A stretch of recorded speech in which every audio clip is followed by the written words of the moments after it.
I thank the honourable member. The question is that this bill be now read a second time. I give the call to the honourable member for Shortland. Thank you, Mr Deputy Speaker. And today I rise to speak to the House about the Australian shipping industry, and in particular the Coastal Trading Amendment Bill 2017. Maritime security is critical to the economy and to our national interest. And as an island nation with such a strong maritime history, the federal government has a responsibility to maintain our capabilities in this area.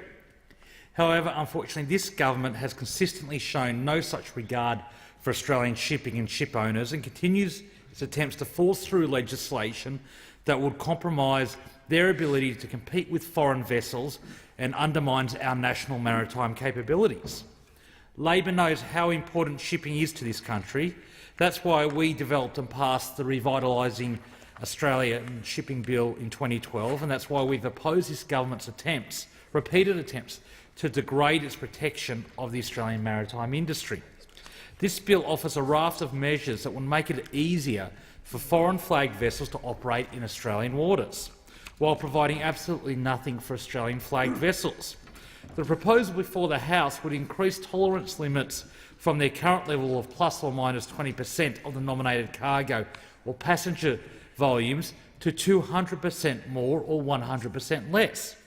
It also changes the current loading window from plus or minus 5 days to 30 days either side of the authorised date.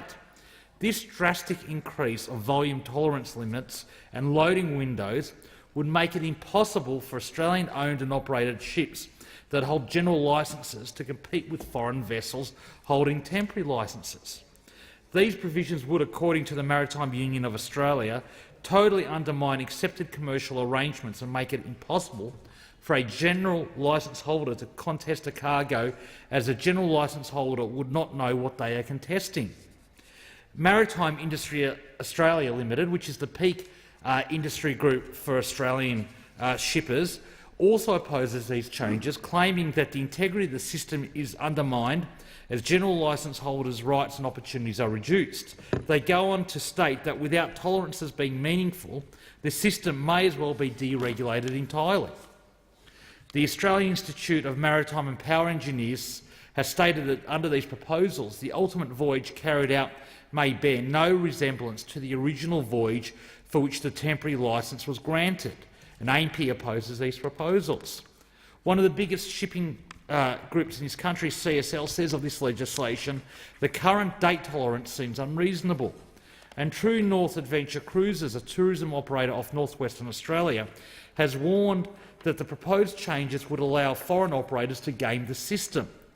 This overwhelming chorus of opposition from key stakeholders reflects the dangers of these proposals to the future of Australian shipping and maritime capabilities. These proposals will not see one extra Australian job in our maritime industry or put one extra Australian flagged ship on our coast. Until we see something different from this government, which allows Australian shipping to stay competitive both now and into the future, the Labor Party will continue to oppose these reforms. And, Mr Deputy Speaker, this government has form on this issue. This government has tried this before, and the response from stakeholders was clear. The only way forward for shipping in this country is a policy that is founded on proper consultation and has bipartisan support. The minister has himself acknowledged this, claiming in his own discussion paper that another key message from my recent stakeholder consultations is that regulatory certainty, ideally bipartisanship, is essential for investment. I would implore the government to go back to their drawing board and listen to the industry and stakeholders, follow a proper consultation process, just as Labor did when we created the original legislation and came back to the House with something that puts Australian jobs first and Australian workers first. Unfortunately, Mr Deputy Speaker, the government's record in this area is dismal reading. I recall their previous attempts in 2015 to tear down the Australian shipping industry, and I don't say those words lightly. They were intending on destroying the Australian shipping industry, and you don't have to take my word for it. You only have to read the regulatory impact statement that accompanied the 2015 legislation that stated in black and white that under their proposition, 1,000 of the 1,100 workers employed in the industry would be sacked as a result of this legislation. Let me repeat that, Mr Deputy Speaker. The RIS for the 2015 bill stated that more than 90% of the Australian maritime workforce will be put out of work under plans put forward by this government. Rarely has a government been so incompetent, or maybe so startlingly honest, to say that their legislation would result in 90% of an industry's workforce being sacked. Yet this is what this government attempted in 2015, and what we see now in 2017 is a watered-down attempt at the same thing. Mr Deputy Speaker, in contrast, the coastal shipping laws that Labor put in place created a level playing field, requiring that Australian wages and conditions be observed if ships were here for a certain amount of time. Let me repeat, it's a simple premise. If a ship was here for a certain amount of time, they would have to pay Australian wages and conditions. Not an unreasonable thing. If someone wants to truck goods down an Australian highway, they have to pay Australian wages and conditions. Why is it different from the Blue Water Highway? If a ship works the Australian coastal trading route for a reasonable amount of time, they should have to pay Australian wages and honour Australian conditions. Anything else is an attack on Australian workers. The bill in 2015 was essentially work choices on water, the driving down of wages and conditions to third world standards. What we were talking about then and what we are back to argue for today is maintaining Labor's record and regulations in this space. And we're not taking an extreme position on this, and in fact Australia has one of the most liberal coastal trading regimes in the world. The rest of our G20 partners have much more restrictive policies in this area than we do, including Japan, the United Kingdom and most European countries. Even China has closed shipping lanes.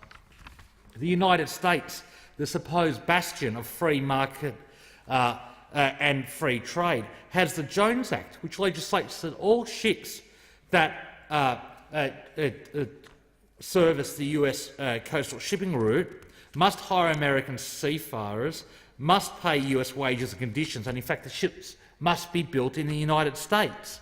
Yet this government, time and time again, tries to drag us the other way, to the detriment of the national interest.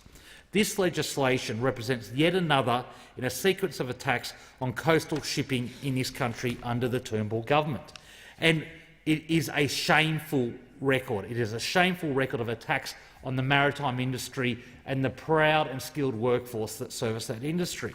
We saw this when 30 security guards boarded Alcoa's ship, the MV Portland, in the middle of the night to remove 5 Australian crew that were protesting their sacking. This security personnel then brought aboard a foreign crew who sailed the ship immediately for Singapore. The sacking of 40 Australian workers who staffed this vessel right before Christmas was bad enough, but to employ such tactics to get rid of this issue in the middle of the night was worse still. This midnight guerrilla raid marked a low point for Australian shipping at the time, and this government has continued to oversee the degradation of Australian coastal shipping since then. In fact, a few months after the MV Portland incident, the Turnbull government issued a temporary licence to Pacific Aluminium for 30 voyages in 2016, which allowed them to sack the crew of the CSL Melbourne and bring in a Greek-owned ship travelling under a flag of convenience. A foreign ship replaced an Australian vessel, and a foreign crew replaced Australian workers with no regulation or standards regarding their wages or working conditions. These were ships that had been doing regular trade and employing Australian workers for a long time. The CSL Melbourne had been running alumina on the east coast for over 5 years, while the MV Portland had been shipping alumina from Western Australia to Portland's aluminium smelter for 27 years. These were well-established, long-standing Australian shipping lanes which employed Australian maritime workers and supported Australian industry. Now, all this has been replaced by fraudulent temporary licensing and foreign crews with unknown working conditions, and the government wants to expand this model further.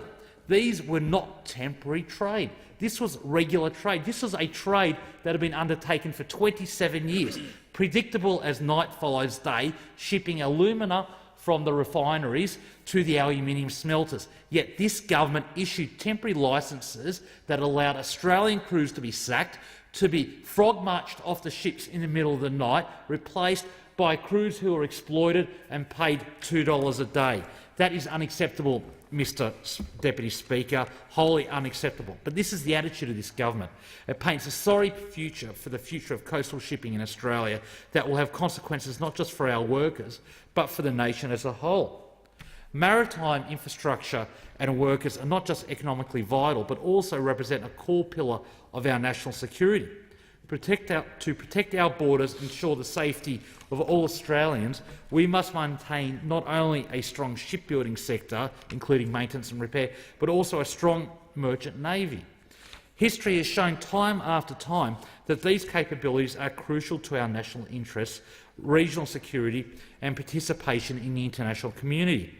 Going forward, we must look not just to protect our maritime systems, but also to improve and strengthen them so as to remain not only competitive, but also secure. We are an island nation. We need a skilled merchant maritime if we are to maintain our national sovereignty. It's important to acknowledge at this time that the merchant navy had the highest casualty rate in World War II after Bomber Command. These are highly skilled and dangerous jobs in wartime, and we need a skilled Australian workforce to maintain that capability. Now, Mr Deputy Speaker, in addition to the economic security and social benefits of a strong Australian shipping industry, there are tangible environmental benefits. In my region and across the nation as a whole, we've seen that foreign vessels show less regard for environmental protections enforced in Australian waters compared to domestic operators, whether it's the preservation of national icons such as the Great Barrier Reef, or ships ignoring port authorities to disastrous effects like the Pasha Bulker in my home Hunter region. It is clear that an increase in foreign vessels is dangerous to our maritime and coastal environment. Time after time we have seen foreign flagged vessels ignore environmental regulations, whether it's running aground on the Great Barrier Reef or the crew of the Pasha Bulker in 2007 ignoring the requirements to move further offshore, instead being washed up on Nobby's Beach in Newcastle. Time after time, if we allow foreign flagged vessels to dominate our coastal trading, we are risking our national environmental icons. And beyond the natural heritage and the beauty associated with this has a direct economic impact. The Great Barrier Reef, the beauty of that employs 68,000 Australians in the tourism industry and drives $9 billion of gross domestic product each year. The maritime industry also provides security for workers across this country, from Fremantle to Adelaide and Melbourne right up and down the east coast. This bill would place workers in tourism, shipping, shipbuilding, maintenance and other related industries in an uncertain and unacceptable situation. We have seen enough examples of the poor conditions and wages afforded to workers on foreign flagged vessels to know that we must do whatever it takes to ensure that hard-working Australians are not forced into these situations. In fact, last time the government tried to overhaul this legislation, the Senate heard that changing the law to favour foreign flagged vessels would result in catastrophic job losses across the sector and a significant drop in wage and workplace standards, and that claimed the regulatory savings will be built on the back of this. The government is again looking out for big multinationals and leaving Australian workers in the lurch. And whenever I have mobile offices, because I have an electorate that is on the coast, we've got the Pacific Ocean on our eastern border and the Great Lake Macquarie, Lake Memorial and Budgie Lake on the western border of the electorate. It has many seafarers in the electorate, many seafarers, both those employed and those out of work. I meet seafarers who haven't been able to find jobs for years on end because of this government's neglect of the industry. It does not have to be that way, Mr Deputy Speaker. We should have Australian crews on Australian ships on Australian coastal trading routes, paid Australian wages and conditions. That is what every other advanced nation in the world does. The fact that we do not do that is a horrible, horrible indictment on this government. It's a horrible indictment on this government, a government that yet again is betraying workers, is compromising the maritime security of this nation, is compromising the environmental integrity of this nation so that we have foreign crews on flag of convenience ships being paid $2 a day. It is unacceptable. I'm proud to be part of a party that in 2012 tried to change that got through important laws to change that, and we will stand up against this government's constant attack on the maritime industry, this government's constant attack on maritime workers and their wages and conditions, because their families and their livelihoods depend upon it. I thank the honourable member. The question